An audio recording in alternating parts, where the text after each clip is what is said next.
gosh, friends, it's Tuesday, which means it's Tagalog Tuesday, which means we're learning about Tagalog. Okay, remember when I told you that we are going to go over like foundational stuff, which means it matters? Well, I know I've been holding out on you guys, so today we're gonna go over simple sentence structure. So there's two different sentence structures in Tagalog, and the first one is very similar to English. We'll use the example as the girl is beautiful. So the first way to say that would be yung babae ay maganda. As you remember, maganda means beautiful. For our men, don't forget to memorize that if you're trying to pick up a Filipina chick. I'm just saying, giving out free tips over here. So in this case, I is actually being used as the connector between the subject and also the adjective. But typically in Tagalog, especially like informal / like conversational Tagalog, it's usually flipped. You would see the adjective or verb at the front, then the subject. So instead, we could say maganda ang babae, which is beautiful is the girl, if you're trying to make that make sense. So ang is being used as the subject marker. So let's compare the two sentences. Yung is actually the informal version of ang, but I said it mainly because it's more used. Typically, if you take a formal class though, they are going to say ang babae, but I'm just trying to give you guys options. In the second sentence / the informal way, the casual way, it is maganda ang babae or maganda yung babae. So just for some helpful tips,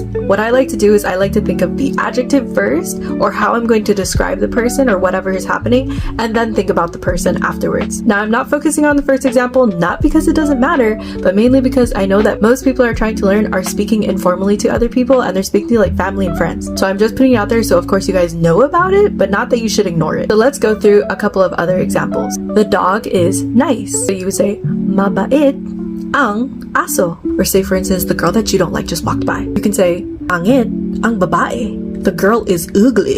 Again, as you notice, adjectived, then the subject. Now let's go ahead and use a verb. So in the same way you would say the verb first, then the noun. For instance, as we remember, nagluluto means cooking. If you want to say the girl is cooking, say nagluluto ang babae. But here's your little exemption. Remember when I said that ang is the marker of the subject? Well, if you're using a pronoun, like how we learned pronouns last week, the pronoun would go immediately after the adjective or the verb with no subject marker. So for instance, nagluluto ako, I'm cooking. Or nagluluto siya, he or she is cooking. But again, if you add in a common noun, you are going to have to add the marker. And as usual, I always like to add in some Taglish just because it allows your brain to kind of wrap around the concept as you translate it. So say for instance, I want to say like the dog is fluffy. Did a dog. Again, adjective, marker, and the common noun. Fluffy ang aso. But again, remember, the pronoun comes directly after in the style of Gabriel Iglesias. You could say fluffy ako, which is I'm fluffy.